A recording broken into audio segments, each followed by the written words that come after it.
Welcome everyone to the Feminine Outliers podcast, your dose of fun, life advice, and experiences from two African professional women living and working in the Western world. We are your hosts, Zelda and Choolwe Mandona. And we're excited to have you here. So, welcome everyone to episode 9 of the Feminine Outliers. We are excited to have you here. And we are going to start with our unlearning segment for the day. So I will go ahead and start. So I'm unlearning the need to have every every day be a good day. Um, as Cholwe knows, I kind of had a rough week last week, and I realized that the ups and the downs in particular, are also part of life. Ups and downs are part of life, and you just have to take it as they come and learn how to deal with them when they come. And just unlearning the need of, oh, I only need to have good days and that I should never have any bad days. It's kind of unrealistic because sometimes, life is just a roller coaster. Literally, it's like a roller coaster. You go up, you go down, you go back up, and different things happen at different stages in life. And so I think the most important thing is, are you equipped to deal with the downs? And are you also ready and available to celebrate the ups? But sometimes people are, if you're too afraid of, oh, there might be a down in a few years or something, sometimes you might not celebrate your ups and your wins and stuff because you're just like, well, it's not going to last forever. But nothing really lasts forever. The good, the bad, it's kind of just an amalgamation of both of them. And so I think just learning to embrace both of them in a way.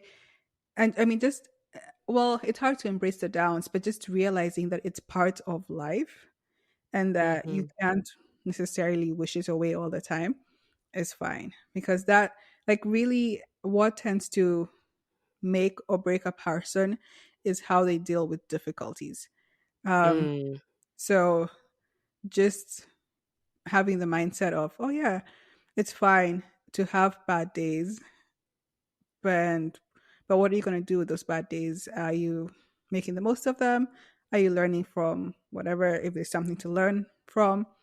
And just realizing you don't necessarily always have to have good days. And try to just make the most of life, whether it's good days or bad days or just meh days, like just their days. Yeah. It's part of life. And so, yeah. Wow. I really like that. No, that's a good reminder actually. I was just thinking as you were speaking that the bad days give us perspective of what's good in our life. Right. Because sometimes how we can take things for granted that especially when something feels normal. Like for example, when I just think, oh, walking down the stairs, brushing my teeth, and then I remember, I think it was 2 weeks ago when I was complaining about a toothache, and just the simple act of eating, like I just underrated that until you have a toothache, and then all Mm-hmm. of a sudden you're like, no, I can't eat properly, and even my desire to eat went down, even my enthusiasm to cook. I just didn't want to deal with eating, because every time I thought of eating I thought of the pain, and I was like, Right. I really need to see a dentist. Yeah. So that is a good reminder. And then like when the good days happen, enjoy them to the fullest, right? um Definitely. because it's not and I guess the good days are not, I don't know, necessarily the same, because the weather might be different, the context, the friends, the family, or the people that you're hanging out with. It's just really appreciating them when you have them. Yeah, I agree. What are you unlearning today? Ooh.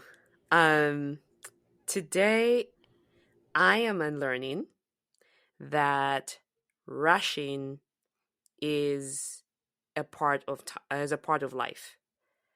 Um, so I know and actually I'm trying to be as careful because I know I get my unlearning mixed up, but I hope that makes sense. Um, it it dawned on me that to rush or to be in a hurry is not necessary, if that makes sense. It Hmm. sometimes comes as a result of like procrastination or um I don't know, not wanting to do something and just spending time on something else, and then when you're short of time, now you have to rush to get something done. And I just realized, why am I doing that? Because it's either I want to do something or I don't want to do something. And I have come to appreciate quality of the things that I do. Mm. So if I'm going to go even to work or even going shopping, like if I'm going to go shopping, I like to put attention to what I wear when I go to the store. But for a very long time, when it came to things like, oh, I'm going to go shopping, it would be like, I'll just put on a shirt. I'll just put on, whatever trousers or jeans I have, not really care about the coordination, not really care about my hair. Just, I would just rush when it came to doing something like that. And, and then I don't know, for some reason I've changed and realized, no, if you're gonna go to the grocery store, like put in quality, like prepare your time to go to the grocery store. Um, and the other thing I realized, even when it comes to work and working with other people, if you realize that you are going to be late, it's just kind to communicate that you're not going to make it on time Right. and that it's going to take you 15 minutes, 20 minutes, 30 minutes. Because I remember when I first started my career, I got the idea that I had to show up on time every time, and that was the basis of my competency, like at least part of it. And that if I showed up late, then in my head, I created the narrative that my manager would be upset with me and it would show that I'm not reliable.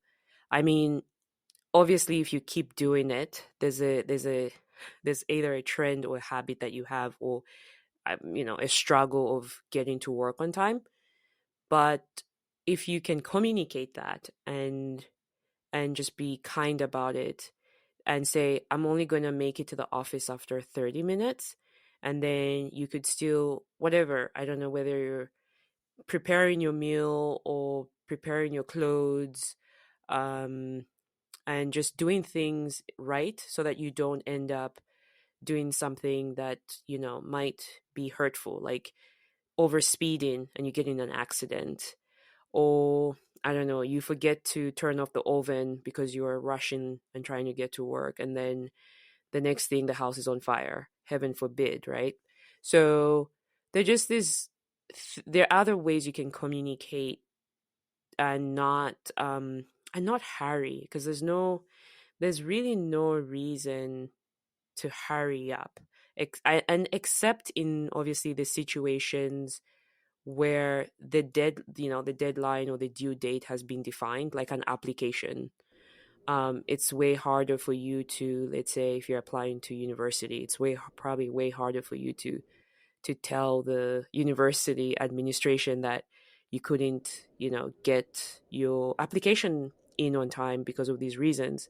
And in some way, I'm probably sure there's a way to do that if it's really genuine and sincere. But for the most part, you can really pace yourself, take your time, no need to hurry. Hmm. Yeah. I mean, it's funny that you said that because I feel like that's something you generally do. You don't like rush.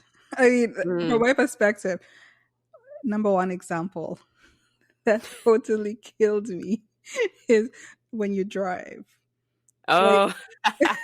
Joanne is so calm when she's driving, Oh, takes her yes. sweet time. She might even be on the fast lane, but she's not driving fast. She's just driving at the speed limit. And she's not bothered. All these cars are trying to pass her, trying to trying to get her to speed up. Joel is just like, yep, just taking my sweet time. And I think that's the first time, like, I think you basically said you're enjoying the drive. And I Yes. was like, huh, hmm. Like, because for some of us, it's like, I just want to get there as soon as possible. And like, I Mm. mean, I don't do that all the time, but like, it's like you just want to go, go, go. But I remember you were just enjoying the drive. You're not rushing anywhere. So I feel like Mhm. it's something you have down. But I also feel like in general, like not rushing means you have to be well organized. Because why are you rushing to some of these things? Is it that you didn't sleep on time, or you didn't wake up on time, or you snoozed the alarm, or you didn't like start doing something early enough? It comes down to a lot of times your organization skills. Are you actually organized enough to do things on time the way they're supposed to be done so that you can avoid rushing through them? And Mm. that takes time to build sometimes, particularly if it's a habit of just doing things last minute. But as you said, like doing things last minute, procrastinating. I think the rushing bit goes hand in hand a lot with procrastinating, and you procrastinate on something and then it just becomes rush, rush, rush, you know? Mm. So Yeah. it becomes a, can you break the habit of procrastinating, become more organized with your time so that you're not rushing to do everything? Because yeah, rushing is available in certain spheres of life for sure. There's certain things that are emergencies you have to rush to do, but Mhm. there's a lot of things that we don't have to do. We don't have to rush to do, and I guess just comes down to your organization. So yeah, Exactly. Exactly. good Yeah. unlearning point. So yeah, I like that. So this episode, we are dealing with the art of living internationally. Ooh. Um, that's a fun. It's always a fun topic for me and Chowe because I guess we live internationally. um, Yep. we've lived in different countries, so this is always a fun topic to discuss. And there's a lot of random things to talk about and to discuss. So we're just going to, talk about whatever comes to mind, and hopefully you guys can resonate with it and learn something new, and also tell us, what your experience is living internationally, because that it would be fun to hear what other people have to say. So to start us off, I think a big thing when it comes to living internationally is the mindset. um, Yes. and you could break it down to the mindset it requires to live internationally, and then also the changes to your mindset that happen when living internationally. Whew. Yep. Um, because I think also, like, so the mind in regards to the mindset to live internationally, you have to be open minded to new experiences, new cultures, new way of life and doing things. Because you're coming from, for example, a different culture, maybe, or a different place where you do things a certain way, and then now you're being exposed to something totally different. So it requires some certain type of open mindedness, curiosity to learn, as well as Mhm. um, in a sense, you also have to have a backbone. You also have to know yourself and know your culture and where you come from, where you came from, and what you stand for and what you don't stand for. Because it's. I mean, I feel like this is a really fun. I find this a really fun element because personally, I am very open minded. So if I go to a new country and I'm like, oh, this is how you do this, and this is how I did this. If I find that maybe they do it in a more efficient way than I did in my country, I might adopt Mhm. that. Or if I find that maybe there's a way I can combine both ways, oh, I'll do that. It's very fluid. Whatever, like I guess whatever makes the most sense for me, I'll do it. But there's a lot of people out there who are not open minded, Yeah. and so they struggle when they go to some of these countries because it's it just is becomes a challenge because in your head you're like, no, this is how I do this and that. I do it A, B, and C, and they do it in X, Y, Z manner, and it becomes a whole thing. But the mindset is usually where it starts initially because your mind, like how you view things from your mind, is basically how you're going to be perceiving the rest of the world. So I just feel Mm-hmm. like being open minded is a huge thing. Um, Yeah. in general, and just in the same way, when you're open minded and all that, your mindset shifts as you stay internationally. Because as I said, you learn new things, you see different fears of life. So you might come from, like for example, for me coming from Kenya, there's certain things I grew up doing, used to, but there's certain things that now I'm like, no, I don't think I want to do that. I think I'm going to stop doing that because I adopted some new ways of doing stuff. And so also my mindset shifts and I start doing things that make more sense to me now that I'm out here. But it's funny because when you go back home, it becomes like reverse culture shock Mm-hmm. because you've adopted new things, new styles of doing things. And it's not everything that changes, but there's certain things that change. And now you're like, wait a minute, people still do this like the X, Y, and Z manner. That's the Exactly. whole thing. What do you think? Yeah, no, you said it. I think the mindset is being open minded. And I was thinking about how it's a give and take, as you have said it. You go to a new country and or and expose yourself to new ways of doing things, and then you compare like how have I been doing it from where I'm from, and then you either give up some habits you had when you were in your home country and then adopt new habits. um, and I want to say it's different from the what I would consider like the take away, like take mentality over the giving mentality.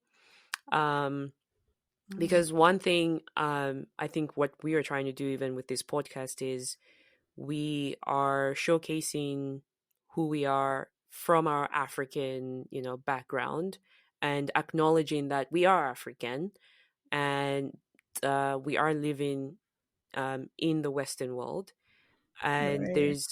and we do love our home countries, but we also appreciate where we are. Hmm. And that's a give and take sort of mentality where we're trading certain habits and developing new habits because of where we are and growing. But when I talk about the take mentality is, I don't know if you have either heard of people or met these people when they think of, okay, I'm coming to the US, though they might say, I like the US because the roads are better. There's hot water for a shower. Um, I don't know. There's obviously the systems are more developed, and they just focus on the physical amenities, and they enjoy those physical amenities because they would be like, well, if I was back home, I would have to, um, walk I don't know how many miles to get water, or like there would be load shedding, no electricity, no lights. And that is the reality of living back home. I'm not even going to say it's different back home in Zambia. um but then the thing about it is, once you get your physical needs met, I feel like people stop growing. They still want to have the same mentality that they had from their home country, and then Mm, just keep on experiencing their home culture, and then not necessarily take on the culture that they're in. And I right. wonder if it creates a sense of suffering and misery, because then it's almost like, oh, but these people don't understand me, or I don't know why they don't do this way and I don't do this way. But I don't know if those people step into the shoes of the culture they're in to really understand, like, this is why they do what they do. Because I've found that for me, those kind of people tend to complain a lot about where they are, and how if things were different in my country, I would not be here. And maybe that's true. But then I feel like they're missing the point of learning a new culture and how they do things and then adopt and change. So there's almost like a closed mindedness there, if that makes sense. I feel like when you're saying that, it makes me think of preservation of culture Mm, and how some of these people are like, no, we have to preserve our culture at all costs. And so they come here and basically kind of act the way they would act at home, although some things might have to change because with the system and everything is different. mhm. Um, so because I definitely seen that the people who are like, "Oh no, we have to preserve the culture," which I still believe you can preserve your culture by by still being open minded Mm, to other cultures. Like being open minded to other cultures does not mean you don't preserve your culture. I think the difference comes into play with the fact that you will start to become more aware of the shortcomings in your own culture by interacting with exactly. others from other cultures, and so you kind of now start to let go of the bad aspects or negative aspects of your culture. And some people will look at that as, "Oh, you're not preserving the culture." But really, you're just realizing your mind has been opened up to new things, and you realize, well, there's different ways of doing this, and this is not necessarily the best cultural practice. And so I don't want to Mhm, support this. It doesn't mean that you're leaving your culture and then embracing the other culture wholeheartedly. No, but it opens your mind up to realize these are the good and the bad of your own culture that you might not mm, see if you're stuck in your home country, for example. But mhm, if you're close minded, you're never going to change that. And there are a lot of people like that, but I feel like that's never beneficial in the end because it ends up, people just end up suffering. There's a lot of people, I know there's a lot of immigrants, at least here in the US, who um, have that, they really hold on to every single aspect of their culture. But then when they're being challenged to, maybe you can change this or change that as they interact with other people, it becomes like a whole hot mess of an issue. mm. But it's Yeah. just like, I mean, if you're moving to another country, yes, fine. Maybe you would never move to another country if your country was in good status and was doing well. Fine. But Mhm, I mean, you are in a different country. So why not make the most of it? Learn about the new country, but also as you learn, it'll make you more aware of your own culture and what you can do to change and mhm, what you can embrace further, because you'll actually, I feel like also coming to some of these countries really makes you appreciate certain aspects of your own culture as well. There's certain things you really yeah. learn to like just embrace. For example, this is a double-edged sword. The sense of community back home, there's Yes. very much this sense of community, helping each other out, or just visiting others. Being It's easy to visit others back home. Over here, you have to plan in advance. Like if you're going to visit someone, they Mhm, have to be aware how many people are you bringing, so they can be aware of how much they're gonna make for you, how much are they gonna give you. It's a bit harder to do that here. But back mhm, home, it's like much easier. So you have that really nice sense of community, and it really makes you appreciate that because over here is a bit harder to get that because people are more individualistic in the West. mhm, Um, but then it also makes you realize when I said the double-edged sword, sometimes people misuse that sense of community because now people just showing up to your house whenever and they feel entitled to you feeding them, taking care of them. Sometimes they even show up to stay the night, and you're just like, but you never even gave me a heads up, or you never even asked, or things like that. Like, yeah, yeah. I've seen that happen at home, Yeah. particularly with like extended family members and things like that. So, or people feeling entitled to things you have because of the sense of community. So it's a double edged sword, but I think you become more aware of it when you leave, and then you're like, hmm. Mhm. So this is I like this aspect, I don't like this aspect. Yeah. No, that's a very good example. And it's something that we and it becomes hard, right? Because when you talked about going back and experiencing culture shock, because you unlearn a habit and practice. Like, I think one thing I've been able to practice in this part of the world is my individualism, and realize like what represents truly me, um just from an individual perspective and not from a Mm. communal perspective. Mm-hmm. um and then you go home and people think communally, which is very kind, and I'm very grateful. But then at the same time, it's you also wish people could um realize their own independence, if that makes sense, and see the possibilities within themselves, but it's a hard ask. I feel like you're uh, you're sugarcoating it very nicely. you you're saying it in a very nice a very political way. posh way. um yeah, no, because that's the other thing with even like how do you get to then maintain ties um with your home country or with people back home, because that's a skill to balance out about like where you currently are, like how you currently are living and what you're learning and what habits, the new habits you're adopting, versus maintaining those relationships back home, knowing that they come from a different angle. I don't know if you have found ways that you maintain your relationships back home. That's a hard one. Because I found that the longer I've been out here, the harder it's been to maintain relationships back home. Just because, one, I've actually really grown out here. Like I came here when I was 17.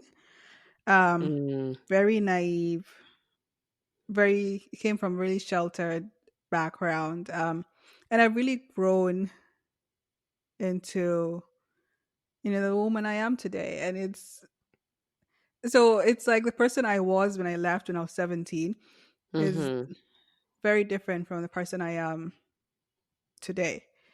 And mm-hmm, so there's a lot of different like the way I view the world, the things that I find important and stuff, they're very different. And I think in particular because I think it depends on your viewpoints in life and how different it is from back home.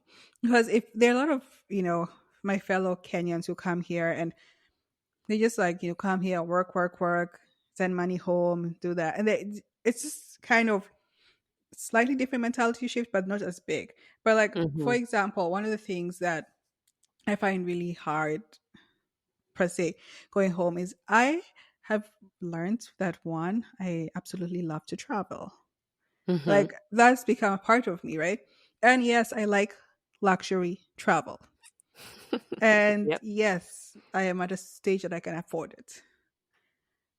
But and then so going home back home to Kenya and you're finding family members and everyone who it's just they're just living life day to day.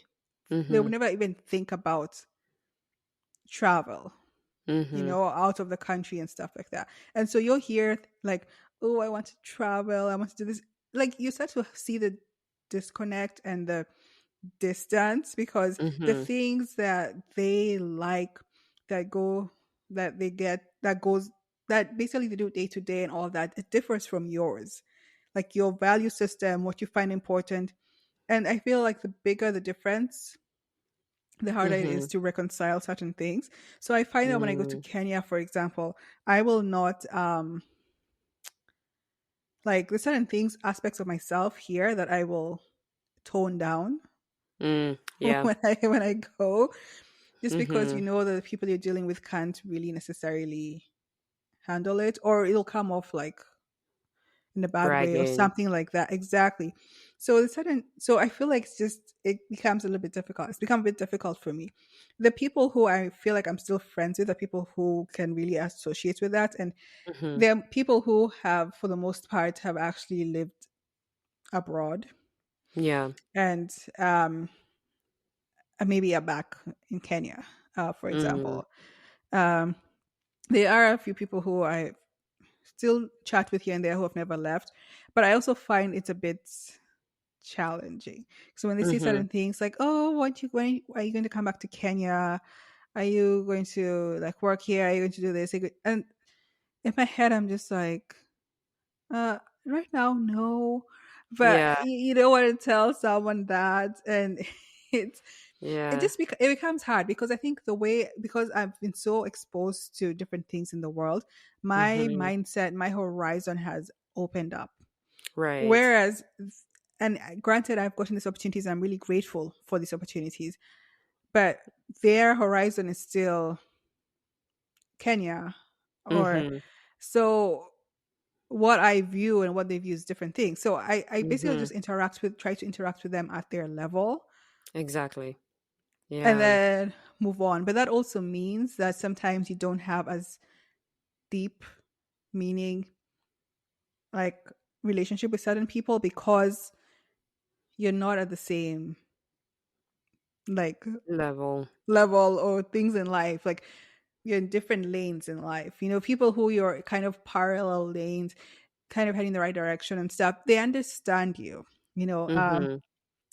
But sometimes from back home it's a challenge because we just completely like our worlds have diverged.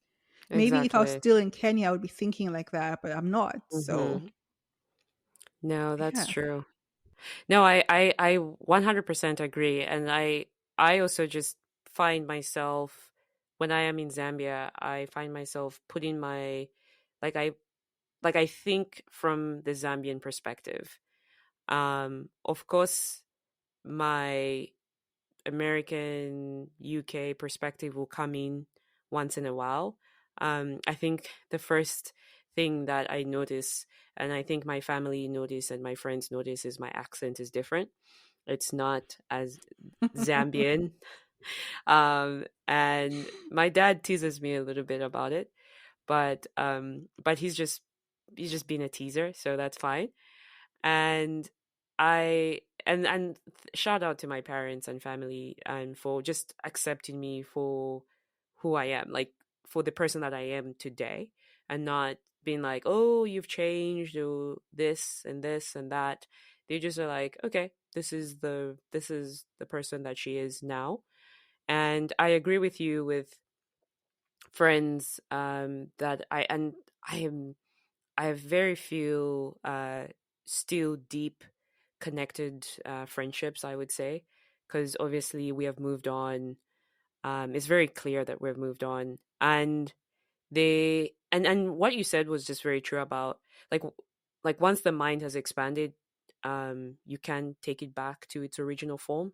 I believe there's a quote like that, and it's just it's you're right. It's your whole world is just different once you've been exposed, and it almost, I don't know if you find that it gets lonelier because it's very hard to find other people that can relate to that level of exposure, especially like us who like to travel and be under comfortable being in new places, meeting new people, new cultures.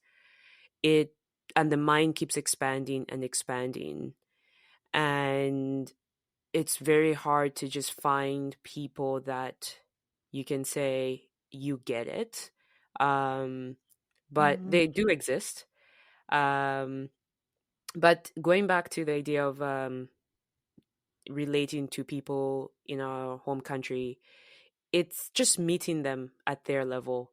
Like I recently went to visit my family in Zambia, and I went to visit my grandmother. Shout out to my grandmother. So cute. And we went to her village. So it was my mom and my sister and my cousin and myself, we went to the village. And I didn't expect, I mean, my grandmother is very humble um and just welcomed us lovingly with what she had. She didn't have she doesn't have much in terms of um physical things, but she just welcomed us and was very happy to see all of us, was very happy to see me. And it's so funny because when we left, she gave me this bag of groundnuts because she grows groundnuts. She wasn't giving me like, like a fancy watch or I don't know. Like to her, like what she could give was groundnuts, and I have the groundnuts. So I'm eating the groundnuts.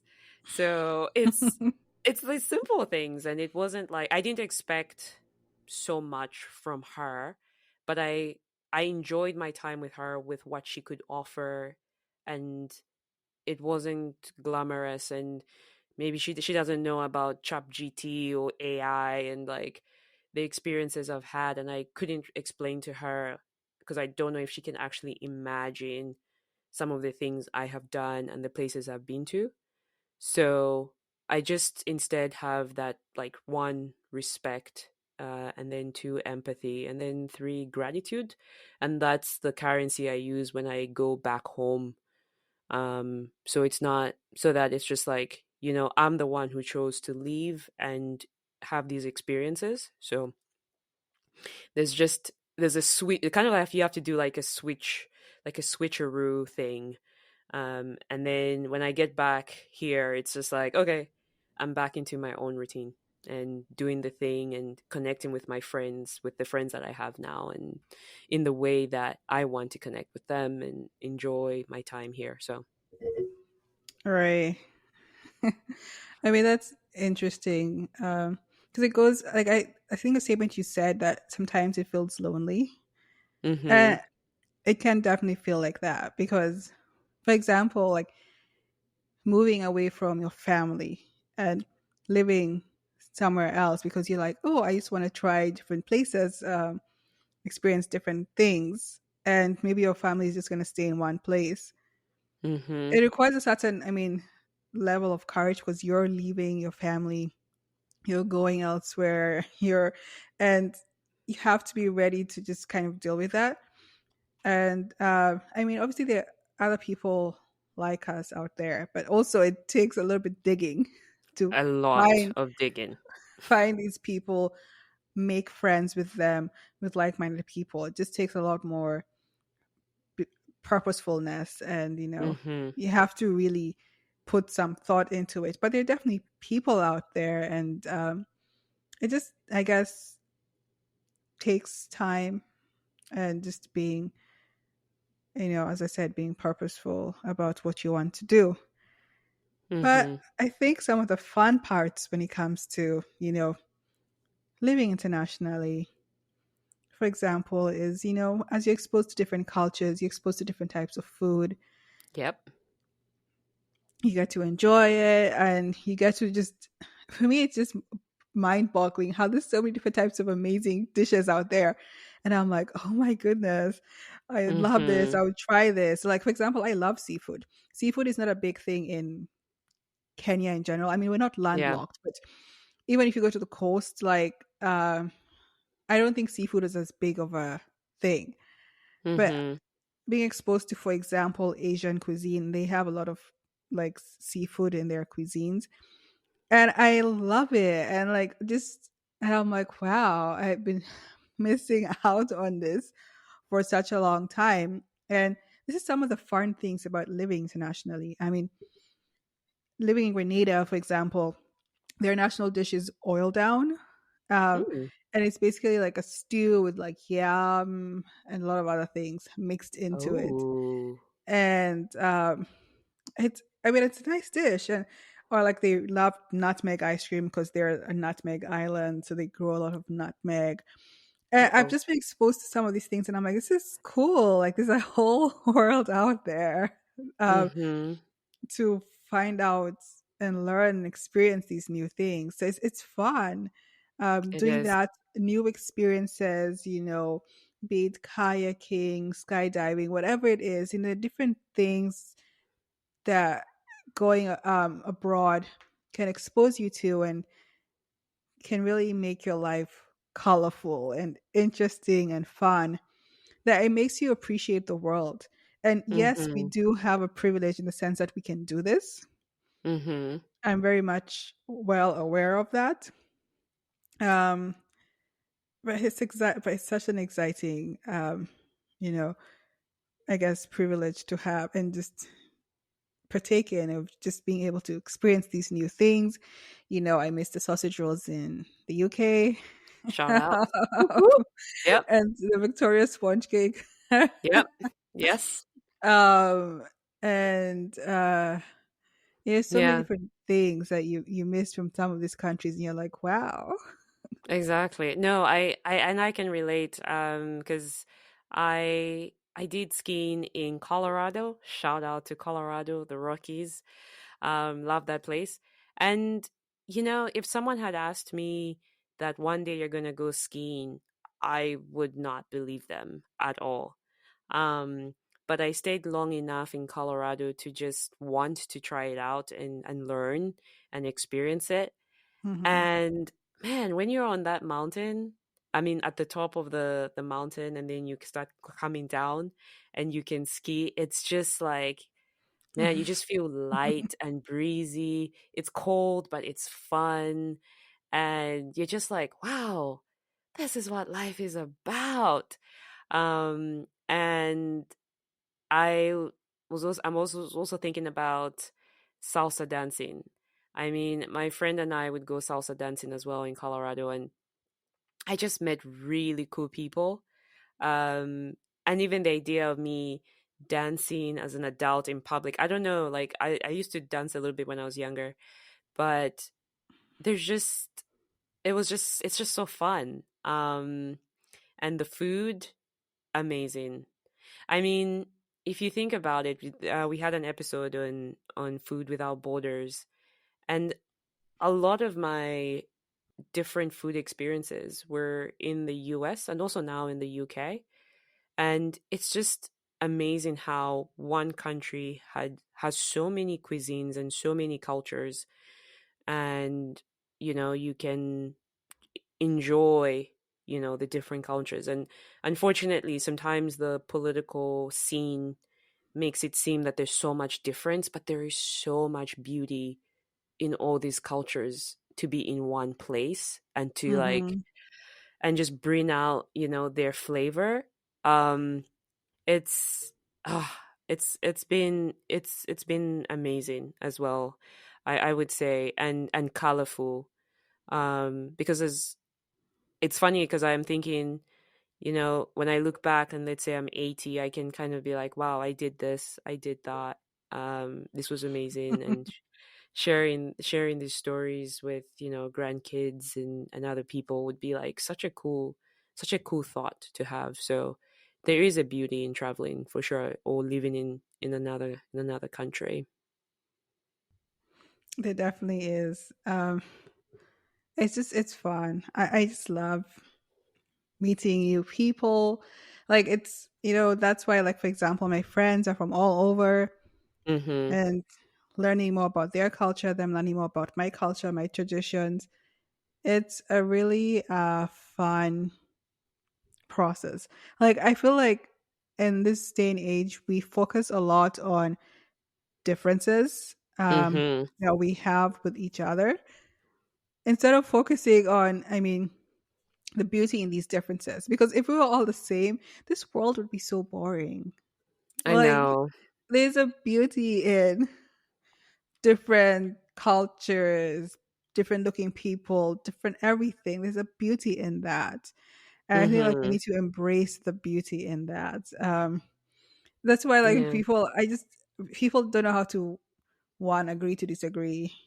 We also don't know how to just agree to simply accept different, like, cultures, and, like, someone does something else differently is perfectly fine.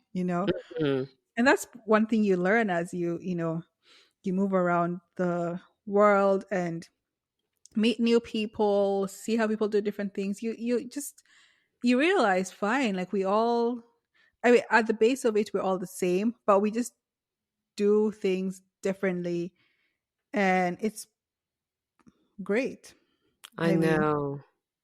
It really is. I don't know about you, but for me, I don't find I don't view people as strangers, like even if I don't know them. And I mhm, wonder if it's because I've met so many people from different cultures. Because there are times when like let's say I will go to an event and I don't know anybody at the event, but it's like let's say a public event and you're just going to meet and socialize with people from around the world. And if I told like a local friend, like, "Hey, I'm going to this event," and they might be like, "Oh, are you going with someone, or did you go with someone?" And I think in their head they're thinking, "Oh, you don't know anyone there. Is it safe? Is it, you know, like how do you know that you can trust those people?" And I think it's even sometimes people have asked me, have told me rather, like, "Wow, you're so courageous to have moved to this country because what would happen if you get sick? Who's going to look after you? Or like, how are you going to go to the hospital?" And I don't know. I with so much travel and meeting people, I've just realized that people are people, and I lean towards this side of people are naturally good in a way. Like they don't mean to be so bad or like evil. mhm, And because of that open-mindedness, like I've realized that people are just people and we're seeking the same thing.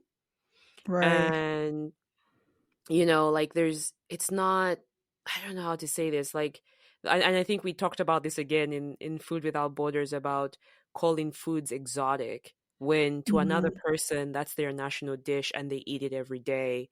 There's nothing exotic about it. And even my foods that I grew up with in Zambia are not exotic. It's just something I grew up with. mhm, And I've just been so comfortable with being around strangers in a way because I don't view them as strangers. I view them as people who are also seeking the same thing.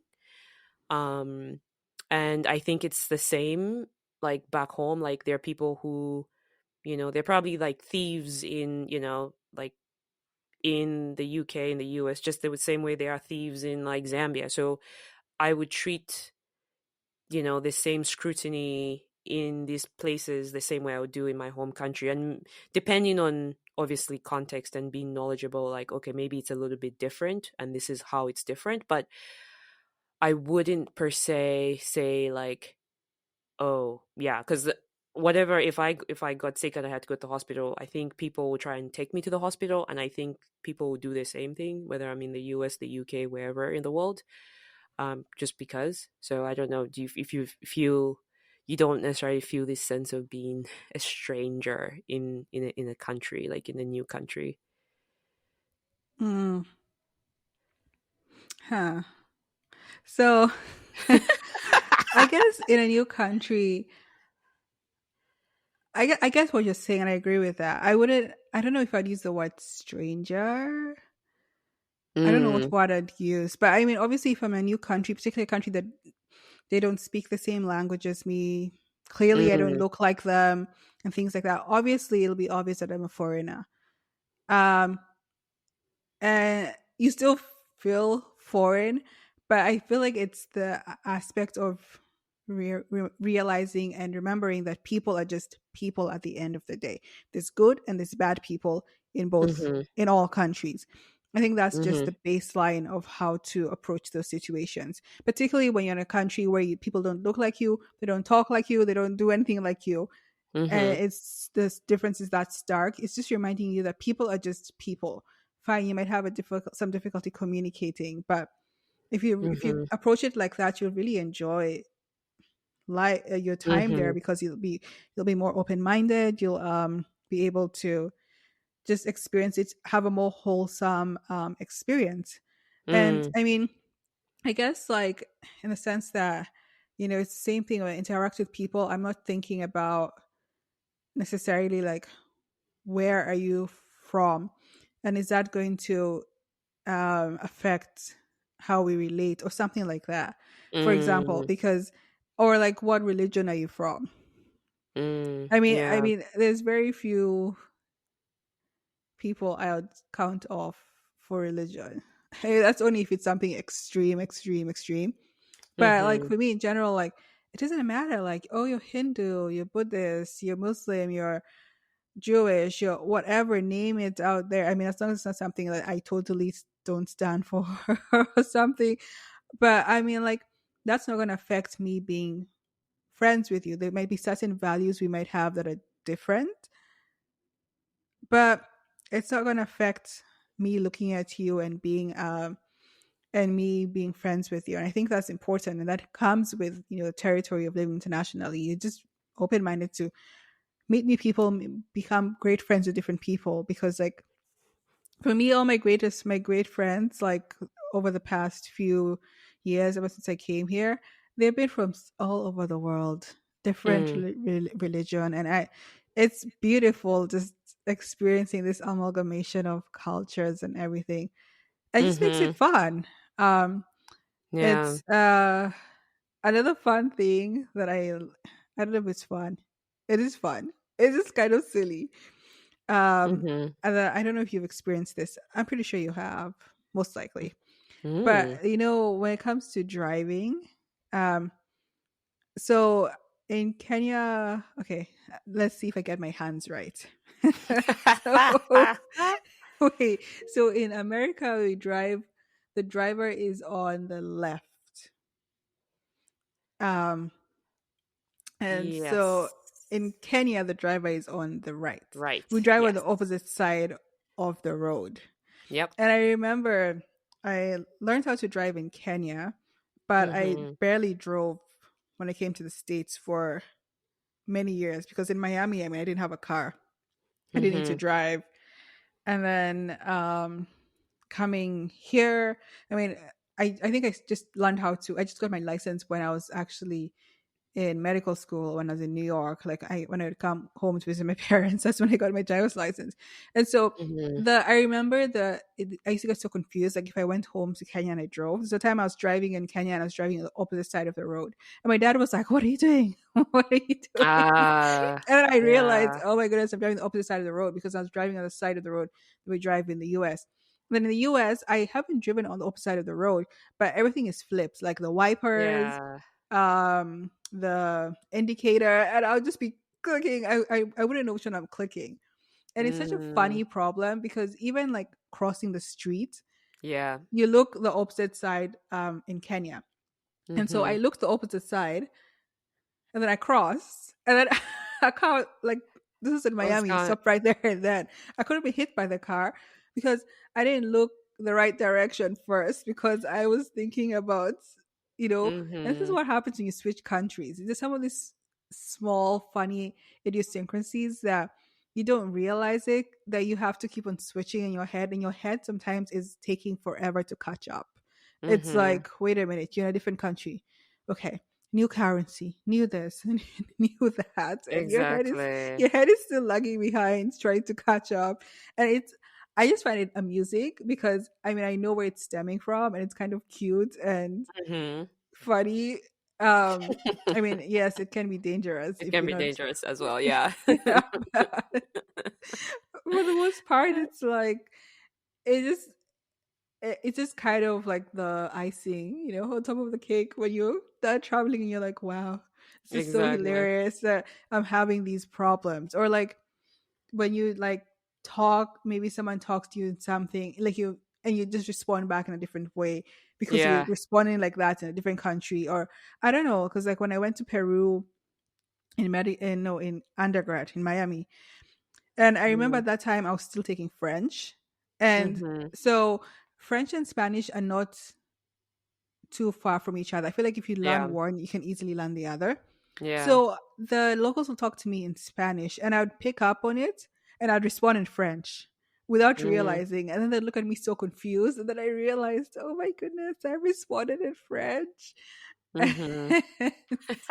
That it's just those funny things. And it's just a sign that you've been around and things are just Yeah, getting like, yeah, no, actually, you reminded me of. I think when I first came to the US, I think for the first 1 year of my time in the US was, and probably I've said this to a lot of my friends, was like Coming to America. If you haven't watched the movie Coming to America, that is just that was me, like just trying to get used to yeah, just trying to get used to the American life. Like I remember talking about ask I went to I think I went to a McDonald's and I said, can I have chicken and chips? You know how like back home like saying chicken and chips is like it's just regular. And I remember, I can't remember if it was a man or a woman, but the person behind the counter was like, "What?" And it didn't dawn on me that I should have It's said French fries. fries. You, but Yeah, I have a pet peeve about things like that. So yeah, you're doing it in a very innocent manner, right? But there's some people who respond in like, what is wrong with her for yeah, saying this? And it's yeah, like the way they react is so out of proportion. Like it's like yeah, the reaction is like, what is wrong with that? And there's nothing wrong with that. These are people who you can tell you have not traveled. yeah, Because if you've traveled, you would realize that people say things differently. Fine, it might amuse you a little bit, but then you'll realize that it's people say things differently in different parts of the world. So yeah, that one is probably just, that's just a regular. And if you don't understand it, because someone yeah, like, for example, if you really don't understand it, just ask. I mean, or maybe Google it. I don't know. But sometimes people overreact to that. And I'm just like, yeah. guys, seriously. Like, there's nothing Hmm. weird about that. No, that is very true. Because I remember even saying things like Oreo biscuits. Like, can I have, like, can I have Oreo biscuits? But then in people's minds, they're like, wait, like the American biscuit is like a scone. And they would I'm be still like, not used to that. Oreos, like how is the? But then people, and then I'm like, no, I just mean cookies, right? And so I get it. Like you could tell, and that's what I mean about that loneliness that you experience. Where if you, and I remember in these situations, typically I would be in a crowd of people, like new friends, and you're the only one who's like saying, things like, can chicken and chips, and there's no one to back you up and be like, oh yeah, she means French fries. So you experience that awkwardness yourself, and also a chuckle, but then it's more of like not everyone in your circle, in your new circle, relates to that. And Hmm. to like I probably speaking to you and kind of relate and be like, oh, that was funny. So yeah, it's part I of feel the like um, you just have to laugh it away, even if yeah, someone responds in like a relatively negative way, because it doesn't reflect anything about you. Really, it reflects about them, how they yeah. respond and stuff like that. Because yeah, I mean, one of the things I still grapple with till today is the fact that I grew up in Kenya. There's still certain things, the way I say certain things, the way I pronounce certain things, or when you're reading. Have you ever had this, like when you're reading stuff and like, so in Kenya, in Swahili, you like pronounce everything, and like Mm, sometimes over here you don't say everything, like every single letter, and or we grow up like pronouncing every single letter, or like the accent and how you say something. Like mhm, legitimately, in my head, I'm reading a name and I'm like, oh, it sounds. And automatically in my head, I read it in like a typical Kenyan way, and then mhm, I'm like, wait a minute, step back, step back. Do you really think this is how it's pronounced? And I don't know yeah, how to pronounce it, and mm, sometimes I get like a bit like, oh my goodness, what will the patient think or something? But then I realized, screw that. It, mm. I just tell them, I'll be like, hey, Mr. So and so. I'll be like, did I pronounce your name correctly? And I'll be like, how do I pronounce your name correctly? Move on. Done. Oh, Like, that's I think that's it's, good. I Yeah. think I've realized being unapologetic about some of these things, like your accents and stuff like that, so people cannot like try and put you down for anything. So it's like, no, Mm, like, that's. That's a really good point too, because I know we are coming from English speaking countries, so that's been advantageous to us. And it's isn't it interesting? I don't know if you have seen this where sometimes people will confuse um like they'll associate the your inability to speak good English with like a lack of competency.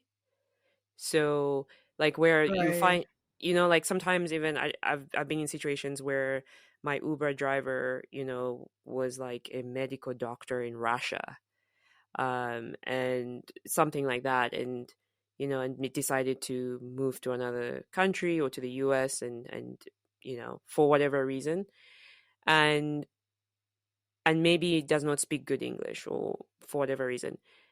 And I don't know, people would associate that with like, oh, that means that person doesn't know who they like, they're naive, they don't know anything about this country or whatever. And it's a good point that when you do move to a new place, even when you don't know the language in the beginning, you still need to hold yourself in great confidence, because some people will treat you like, oh, you don't Hmm. know, you just don't know anything about, like, I don't know, life, or they just don't treat you as well as if you're actually at the same level.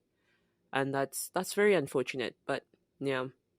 It is unfortunate, and but also gotten to a point of emotional maturity, and I realized that person is the problem. They are inherently it's not you. And when Mhm. you give that attitude back to them, they're like, wait a minute.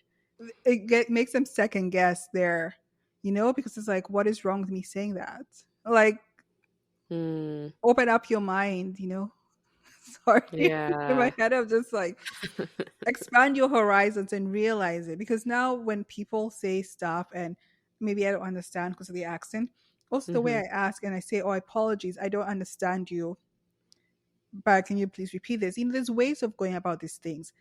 I've Mhm. seen it in the West in which sometimes people just, again, they just brush it aside and make it so, it might sound so rude, but I will give you that energy back. Mhm. And then they'll realize, wait a minute. Like, I'll just be like, no, you can't be acting like this. Like, you got to Right. realize, like, an accent is just an accent, and also Yeah. they have an accent. Like, Exactly. they don't realize it. They also have. I did a whole, like, as a resident assistant, one of my, what are those things we have to do, like, not programs. I don't remember what they were called, but Classwork. we had to, it wasn't classwork for sure. But Electives. when we had to do put on stuff for our residents, one of my Mm, stuff was about accents and how I was driving home the fact that everyone has an accent. But people in the nice. West, like, for example, here in America, will not think they have an accent. I'm like, no, to someone else, you have an accent. So stop acting Mm, like accents are weird or something like that. yeah, But anyways, that's a topic for another day. But I this know. was a really good this is a fun, nice episode, just generally talking about living internationally, what that entails. So it'll be nice to hear from our beloved listeners what Yes. their experiences are, how it is for you living internationally. And even if you haven't lived internationally, if you've moved cities somewhere, there's definitely differences there. Let us know what you've experienced, and also let us know your unlearning, what you've been unlearning this week. And our email is thefeminine_outliers@gmail.com. And you can find us on, I was going to say Facebook. No, not No. Facebook. I mean, we'll be on Instagram sometime soon. But you can find Yes. us on all the major web podcast carrying websites. So, like Apple, Spotify, Google Podcasts, and all the smaller ones that are associated with them. So Yes. please, like, listen, give us a shout out, uh, like our channel. Please share it with your friends, your family.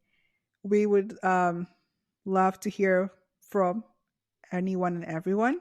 Yes. So, as of now, this is the end of this episode.